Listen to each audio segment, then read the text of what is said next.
Apple, always been the bastion of privacy in the tech space, upholding the values of privacy for all of its consumers and using that as a big basis for its marketing of their products. Now, they intend to install software on American iPhones to scan for child abuse imagery. It sounds like it's very well intentioned, right? But this opens the door to surveillance of millions of people's personal devices. They are literally installing surveillance equipment on all devices in the US. They're using something called Neural Match. It's an automated system that would proactively alert a team of human reviewers if it believes that there is illegal imagery on that person's phone. So they could then contact law enforcement. The material can be verified. Now, we've talked a lot about the differences between targeted surveillance and mass surveillance on this show. This is a tool for mass surveillance. The biggest issue with this is that it's, I mean, apart from the fact that it's distributing bulk surveillance on, you know, everyone's devices, the system is currently trained to spot child sex abuse, right? But it can be adapted to scan anything at all. There is no way to create a system like this that is only for finding child abuse pictures. So once this is installed, there's no walking this back. This could be trained to do anything, find any kind of dissident, to find people who are pushing back against government, to find people who are human rights workers. I mean, this is a very scary system that would be implemented. It's just, you know, it's very scary because Apple has always been, as I said, this bastion of privacy, and if they go ahead with this, it sort of breaks the dam, and who knows what other stuff will follow after this. You know, Matthew Green said, you know, by the time we find out this was a mistake, it will be way too late. So I'm going to throw this to the group. Adam, I'm going to throw it to you to start off with for your thoughts. I know Snowden had some thoughts, so we can look at those later. But Adam, what do you have to say about this? Yeah, so I think it's even worse kind of than you've described it. The way that the technology works, the way that machine learning works in general is that it's making inferences, right, based off of certain pieces of data. But that data doesn't necessarily mean that the thing that they are flagging is a thing that actually is a violation. So there is a more than reasonable chance, and there's some research that was published about this some months ago, about the exact way that they are doing this with the types of hashes, which is basically fingerprints for pieces of images and stuff like that. The other thing that I'll mention is that, you know, one of the things that I think from a privacy perspective has been pretty good so far has been platforms like Signal, WhatsApp, et cetera. You can argue against any particular ones, but the nature of using that type of messaging versus using messaging that uses the traditional SMS system is that the phone company can't be subpoenaed for your chat logs. What this does is it effectively allows the surveillance to exist on your device itself, irrespective of the network that it uses, and it is watching your screen. So it is watching your screen with the idea that it is looking for these images. But as Naomi said, the potential for that to be turned and used for some other purpose, even assuming that it's all good actors out there, again, all it takes is a hacker to compromise this system, and suddenly it's kind of wide open.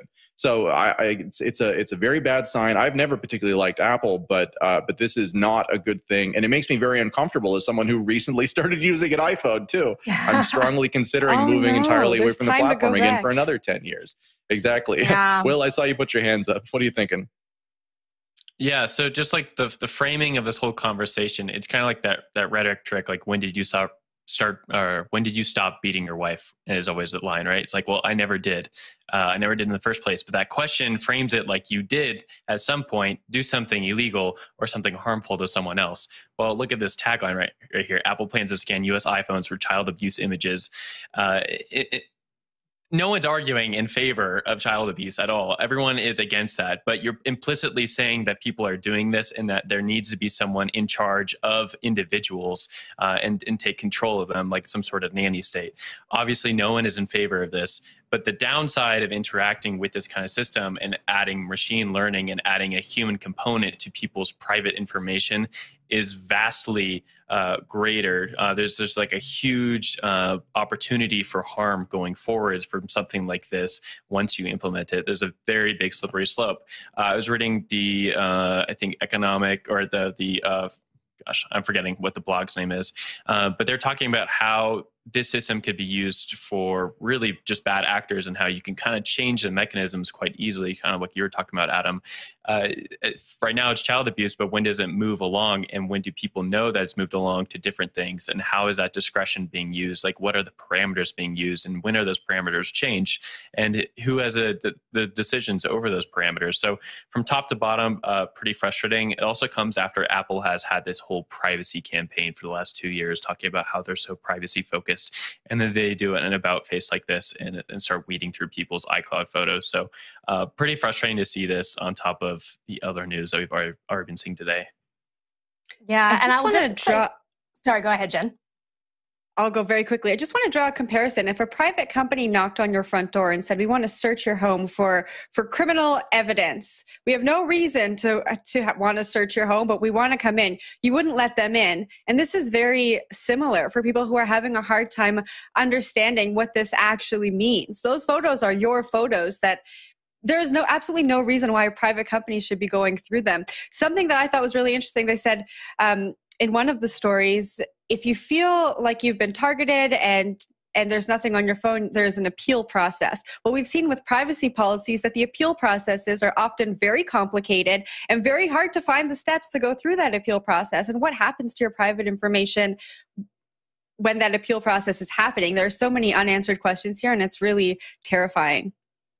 Yeah, and I do want to talk about that slippery slope. Like, I mean, to see Apple descend over the years has been terrible. Snowden tweeted out a great tweet that illustrated this. You know, Apple 2015, we locked the FBI out of a dead terrorist phone to protect your privacy. And then to see this turnaround in 2021, we compare your photo roll in iCloud with a government blacklist and call the cops about it. We also tell mom about your iMessages. I mean, that's essentially where we've come from. You know, Apple really was upholding the principles of privacy to the point where they were fighting back against FBI. Now, 2018, they started to turn this back when the FBI pressured them and said, do not encrypt iCloud backups. And they complied. They said, okay, we just won't. We'll still protect your phone, it's still encrypted, still solid, but iCloud, all right, FBI can have that. Now they're saying, all right, you can no longer have your phone anymore. That's no longer a private space for you. We're also going to have mechanisms for mass surveillance on that. You know, the type of like changes that could be implemented to these algorithms,